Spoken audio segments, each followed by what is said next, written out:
Hello and welcome. Thanks for joining me. Today I'm going to be demonstrating a black-eyed pea and sweet potato soup recipe, which is on page 208 of Dr. Neil Barnard's program for reversing diabetes. This is a great recipe. It's very delicious. It follows the three important rules of being low-fat, vegan, and low glycemic index.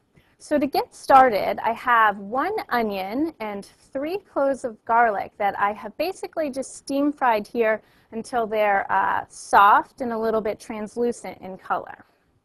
So I'm going to turn my heat up to low to medium, and to this I will add 6 cups of vegetable broth. You can use vegetable broth in a box like this or use the little bouillon cubes.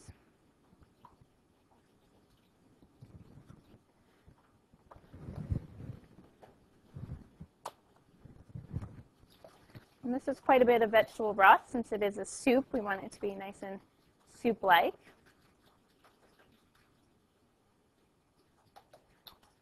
And vegetable broth is great for cooking. You can stir-fry vegetables in vegetable broth instead of oil, and that makes the recipe, it cuts down on the fat in the recipe. Okay, so to this, I'm going to add 1/4 cup of tomato paste. And this is just canned tomato paste with no added ingredients. There's no sugar. It was just plain old tomatoes in that tomato paste. And this makes the soup very attractive red color. I'll just stir that around a little bit. And then I'm going to add 2 cans of black-eyed peas. You can choose regular black-eyed peas or low sodium if you like. I've just rinsed and drained the black-eyed peas. And beans, legumes, again, are a great protein source, low in fat and high in fiber. And then to this, I'm going to add 1 pound of sweet potatoes. And sweet potatoes are so attractive, beautiful orange color here. I've left the skin on. I rinsed them very well, washed them very well, and then cut off the parts that are a little bit damaged, and then left the skin on because the skin is very rich in nutrients, as is the whole sweet potato, especially compared to regular potato. And then next, I will add collard greens. You can use any green. Kale, Swiss chard works just fine. And I'm going to show you how you cut a big collard leaf. All you do is slice it down the middle to remove the thick stem here. That part's trash. You could cut it up finely, or if you have a juicer, you can throw that through the juicer. And then I'm just going to roll my big collard leaf and then make thin slices. And this is an easy way to make bite-sized pieces, and then I will chop it again through the center. And I will just throw this in my pan with the rest of the collard greens. These are leafy green vegetables are very nutrient dense and great source of calcium and other vitamins and minerals, and really add a lot of color to this soup.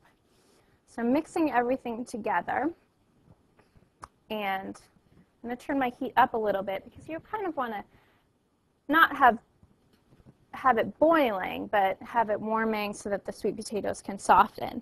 And then to this, I'm also going to add half a package of veggie sausage. And I'm using Gimme Lean sausage today, which is very low calorie, low fat meat substitute. There are many veggie sausages out there today. You just want to choose them that's low in fat. You can leave this out of the recipe, but it makes a great transition food for people who aren't familiar with vegetarian cooking. And it really is fairly realistic and tasty and adds a lot of flavor to this recipe. So I've just chunked all my sausage up, and I'm going to throw that in my pan. Break everything apart a little bit.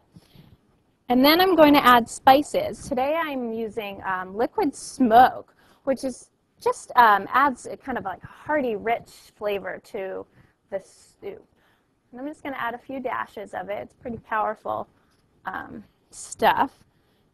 And then I'm going to add a half a teaspoon of crushed red pepper. Gives it a little bit of a kick. 1 bay leaf, which I will take out later. and then 2 teaspoons of oregano. I'm going to stir everything together. And this recipe is really high in fiber. There's about 10 grams of fiber per serving. And it's also high in protein. There's 16 grams of protein per serving. It's really a hearty dish for a great wintertime meal when it's cold outside. So from here, basically all I'm going to do is stir this together, and then I would pretty much just let this sit for about 30 minutes or until your sweet potatoes are soft. The smaller you chop your sweet potatoes, the less time it will take. And that's it. This is my final product. Wonderful, delicious black-eyed pea and sweet potato soup, again out of Dr. Neil Barnard's program for reversing diabetes. And now we will go back and answer a few questions and finish this session.